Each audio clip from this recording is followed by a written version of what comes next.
Hey, what is up everybody? I'm Jason and you're watching my channel Micro Investor. So in this video, we're going to be talking about 3 different penny stocks that I can see possibly going to the moon. Now, obviously, this is my own personal opinion and not financial advice. There is quite a bit of risk involved with investing into penny stocks, so please just do your own due diligence when looking into these things.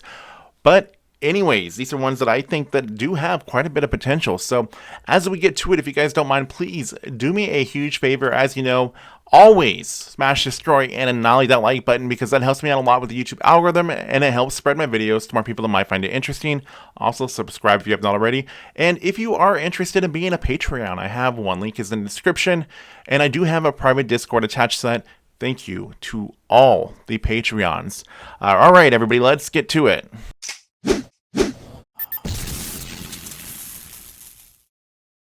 Now, this first one here is SOS Limited, and this is ticker symbol SOS. This is a Chinese company that specializes in crypto mining, so Bitcoin, Ethereum, etc.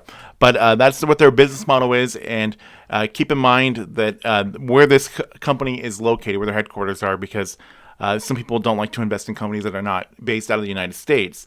Now, this one had a pretty large, did shoot up pretty fast in the middle of February, and then there was a short report that was put out by Hindenburg Research, which was pretty damaging to the stock, and it did drop it down pretty fast. Now, obviously, the whole point of a short report is to get the stock price to drop by putting out information to make people want to sell off, and they did really well in their short report, and this stock did drop quite a bit.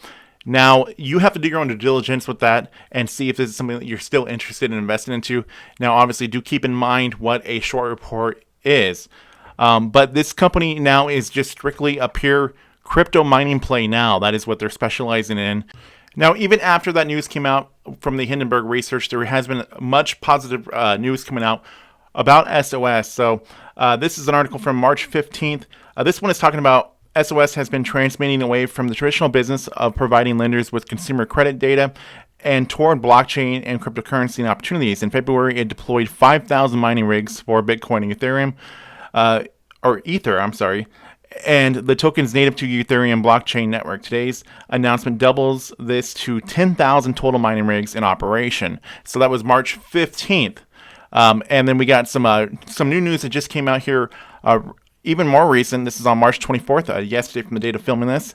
SOS Limited announced today that it has taken preliminary steps towards establishing a digital asset exchange. Specifically, the company entered into a tailor-made license to use blockchain assets exchange software systems made by third party in exchange for one-time license fee.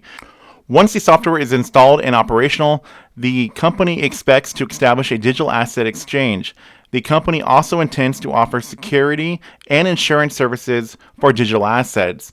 The company's chairman and chief executive officer, Yande Wang, commented, "This is a key step in our blockchain and cryptocurrency strategy. The digital asset exchange is an important part of our goal to provide blockchain services, digital asset security services, and decentralized finance services, also called DeFi."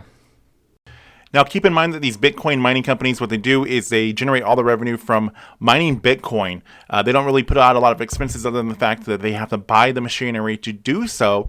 And then from that point, they mine the Bitcoin, and it's pretty much however much energy that they really use to mine that Bitcoin is what they get to keep.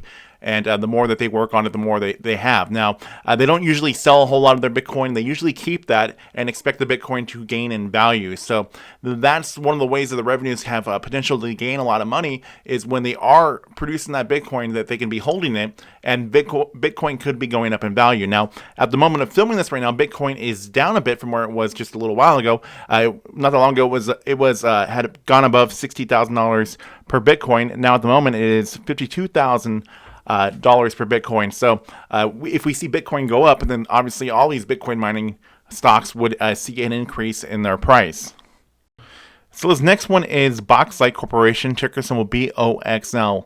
Now this one's 52-week range is between 46 cents and $4.65. So right now it's more towards the middle. But the interesting thing is because why they were so low within its 52-week range actually has to do with what this company does. As you can see, it had been trading for much higher prices before. But Boxlight Corporation deals with schools. Boxlight Corporation is an education technology company, develops, sells, and services interactive classroom solutions for the education market worldwide. The company provides a range of interactive classroom technology products, primarily targeted at the K through 12 education market. Its products include interactive projectors, interactive flat panel displays, interactive touch projectors, touch boards, and Mimeo tech that could turn any whiteboard interactive, and accessory documents, cameras, teacher pads for remote control and assessment system. So basically what the company does is they build interactive technology for the classroom. So that's why this stock has taken such a big hit, was because classrooms were closed all over the place. But now, especially with the pandemic being there, that it kind of changes the way that the whole education system is being done. And now, especially with schools reopening, there is a large orders coming in for this interactive stuff, so that the teachers can better teach within the classroom, students can better get up in the front of the classroom and show what they're working on. And I'm saying this because it also shows within the revenue. So this is just new information that has just recently come out, and this is our key financial highlights for Q4 2020 as compared to Q4 2019. So obviously in Q4 2019, there wasn't a pandemic that they had to be worried about. So revenues increased by 437% to 31.9 million. Customer orders increased by 453% to 33.2 million. Gross profit margins was 11.2% as adjusted for the net effect of acquisition-related purchases. Accounting increased to 26.4%. An improvement of 84 basis points. So just in general, this company now has more of a reason to really exist, basically, because their product at the time didn't really have that much of a need when it was out, but now there is a huge demand for this market that they're in. So this next one is ZOM Corp, ticker symbol ZOM. Now this is a more of like a pet pharmaceutical company. And this stock has been trading between 6 cents and $2.91 over the last 52 weeks. Now, some news about this is ZOM Pet Lab product launch will push its value higher.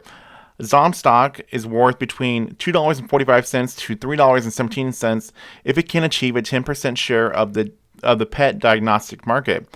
ZOM made a decision last week to launch TruePharma, its pet lab diagnostic system, early. That launch brings its first revenue and will help propel its commercialization efforts.